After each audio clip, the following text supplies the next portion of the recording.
All right, let's jump into another deep dive. Today we're looking at something pretty amazing.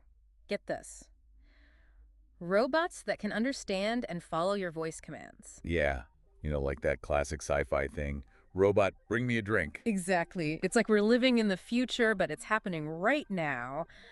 And we've got some fascinating research to break down. Right, a team of engineering students actually built a robot that responds to spoken commands, like actual words. That's so cool. But before we dive into the robot itself, Yeah. let's talk about the brains behind it. Artificial intelligence, it's everywhere these days. hmm Is it really all it's cracked up to be? Well, it is, but maybe not in that robots taking over the world kind of way. Okay, good. I like this planet. Me too. AI is really more about creating machines that can think like humans, learn, solve problems, understand language, all that. So in this case, we're teaching a robot to actually understand what we're saying, Exactly. not just reacting to random beeps and boops. Right. It's got to make sense of the words. And that's where things like natural language processing and neural networks come in. Okay, so it's like we're teaching a computer to recognize patterns in sound waves. The same way our brains can tell the difference between stop and go. Exactly. Like if you tell the robot, move forward, Uh-huh. it's not just hearing noise, it's analyzing the sounds, Oh, wow. figuring out what you actually want it to do. It's like training a dog. Kind of, yeah. But with code instead of treats. So we're basically feeding the AI tons of examples of voice commands. Right, over and over. And it starts to pick up on the unique sound patterns for each one. That's pretty amazing.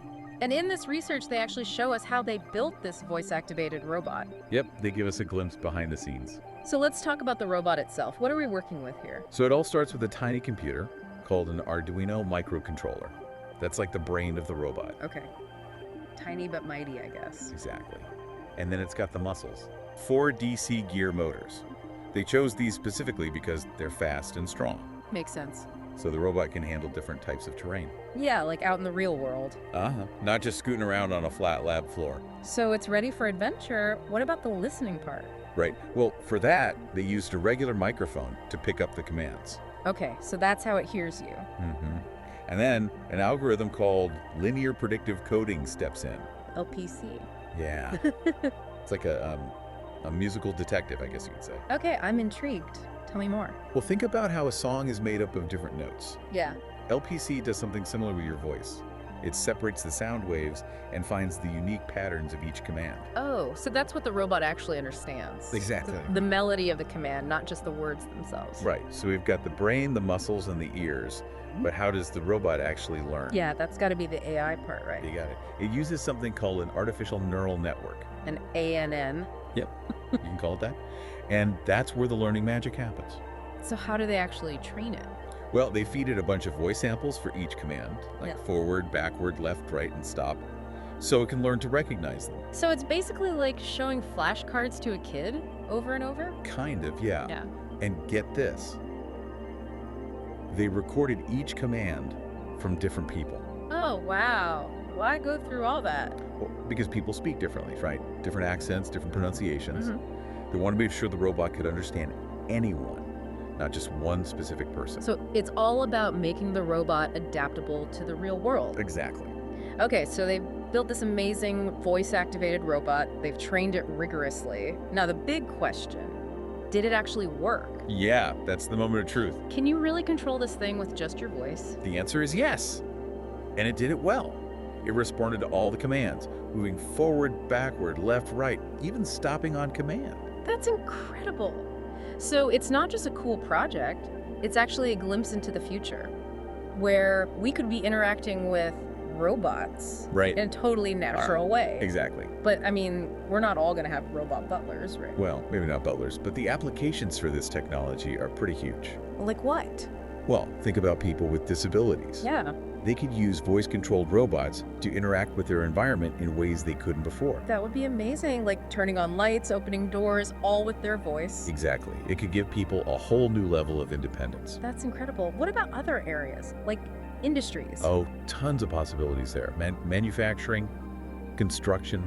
Imagine robots working in dangerous environments, handling hazardous materials, Wow. and they're controlled by a human operator from a safe distance, just using their voice. Keeping people out of harm's way. That's incredible. And what about like exploration, robots going places that are too dangerous for us. Yeah, like the depths of the ocean or even other planets. It would be like sending in a robotic explorer. Exactly. Yeah. The possibilities are pretty mind-blowing. And this research is really just the tip of the iceberg. Yeah, it feels like we're just scratching the surface here. But this deep dive has already been packed with amazing insights. We went from understanding what AI actually is to seeing how it can be used to control robots with our voices. It's been incredible. I agree. It's really cool stuff. But I'm curious, what were some of the challenges the researchers faced? Because teaching a robot to understand anyone's voice, that can't be easy. It's definitely not a walk in the park. There are a lot of hurdles to overcome. So let's dive into those challenges right after this. So yeah, getting a robot to understand any voice, that's a tough one. Yeah, it makes you realize how complex human speech actually is. Like, what about background noise? Could that mess things up? Oh, absolutely. That's one of the big challenges with speech recognition, dealing with all the variations. Right, because everyone talks differently. Exactly. Accents, pronunciations, someone could have a cold even. It all affects how they sound. And then you've got all the other sounds happening around the robot. Yeah, exactly. Noisy factories, busy streets, all that can interfere with the robot's ability to hear the commands. So it's not just about teaching the robot the words, it also has to learn to ignore all the distractions. Exactly. It's got to be able to focus. I bet that's pretty tricky to program. Oh, it definitely is. Remember that LPC, the musical detective? Uh-huh. Well, even the best detective struggles with a jumbled crime scene. Right, if the sound patterns are unclear, the robot might misunderstand the command entirely. Exactly. I bet there were some funny misinterpretations during the testing phase. Oh, I'm sure there were plenty of oops moments. But that's how you learn, right? Yeah. Both the robot and the researchers, they had to keep tweaking the algorithms, refining the training process. Making the system more robust. Right, more able to handle those real-world variations. And speaking of the real world, the research paper actually goes into a lot of detail about how they set up their experiments. Yeah, they really thought it through. It seems like they wanted to make sure this robot was ready for anything. Yeah, they were really aiming for adaptability and reliability, like it was going out on a real mission. So they focused on those 5 basic commands: forward, backward, left, right, and stop. Yeah, those are like the building blocks of movement for any mobile robot. Makes sense. Start with the basics, and then you can expand from there. Exactly. Speaking of mastering the basics, how did the robot actually perform? Were the results good? They were impressive. And it all came back to that training data, recording the commands from different people. Right, with different accents, pronunciations. Yeah, that really paid off. Yeah. Even with all those variations in how people spoke, the robot understood the commands. So it worked. But what about those real-world conditions we talked about? Right, the noise, the obstacles. They test that. They did. They put the robot through a whole series of tests outside the lab in more challenging environments. Cool. It passed with flying colors, navigated obstacles, responded to commands, even with some background noise. Wow, so it's adaptable. Very much so. Really promising stuff. Yeah. This is starting to feel like more than just a cool science project. It's like we're seeing the future of how we could interact with robots. Right, more natural, more intuitive. Yeah. And we talked about some of those real-world applications earlier, but I think it's worth exploring them a bit deeper. Absolutely. Because it feels like this is just the beginning of the voice-controlled robot revolution. Yeah, it's exciting stuff. Okay, so we've talked about how these voice-controlled robots work, but what about the what? Like, what could they actually do in the real world? Feels like the possibilities are endless. Oh, yeah. The potential is huge. And it's not just about, like, cool gadgets. It's about actually making a difference. Solving problems. Right, improving lives. Exactly. So where do you see this technology having the biggest impact? Well, one area that comes to mind is accessibility. Okay. Think about people with disabilities who might have trouble interacting with their environment. Imagine if they could control things just using their voice. That would be amazing, like turning on lights, opening doors, all with just their voice. Exactly. Things that many of us take for granted.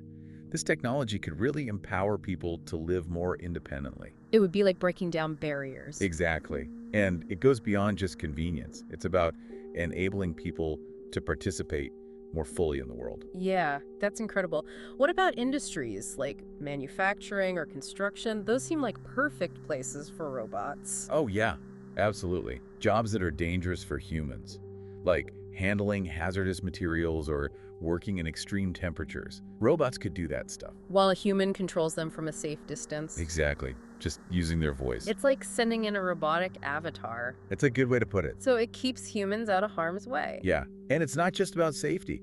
Robots can work around the clock. They don't get tired. They don't need breaks. Right. And they can be incredibly precise. Exactly. Precision, that would be tough for a human to match. Okay, so we've talked about robots working alongside humans, but what about robots that go out on their own? Oh, yeah. Like explorers. Exactly, exploring places that are too dangerous for us. Right, like the depths of the ocean. Or even other planets. Whoa. That's where things get really exciting. Imagine a robot exploring the bottom of the Mariana Trench. And scientists are controlling it from a ship miles above. Yeah, just using their voices. Or a rover on Mars taking commands from mission control here on Earth. It's mind-blowing, really. It opens up a whole new era of exploration. It's like we're not limited by our physical bodies anymore. Exactly. We can send robots to be our eyes and ears in places we could only dream of going. And it's not just about the places, it's about the knowledge we can gain. Right. Robots collecting data, taking samples, doing experiments in environments that would be impossible for humans. That's incredible. This deep dive has been a wild ride. It has. We started by understanding what AI is, and now we're talking about robots exploring the universe. It's amazing how far this technology has come and how far it can go. It's all about human ingenuity, right? Absolutely. Our drive to push boundaries, to solve problems, to explore. So as we wrap up this deep dive, we want to leave you with this thought. If you could design a voice-controlled robot, what would it do? What problem would it solve? What new frontier would it explore? The future is out there waiting to be built, and it all starts with your imagination.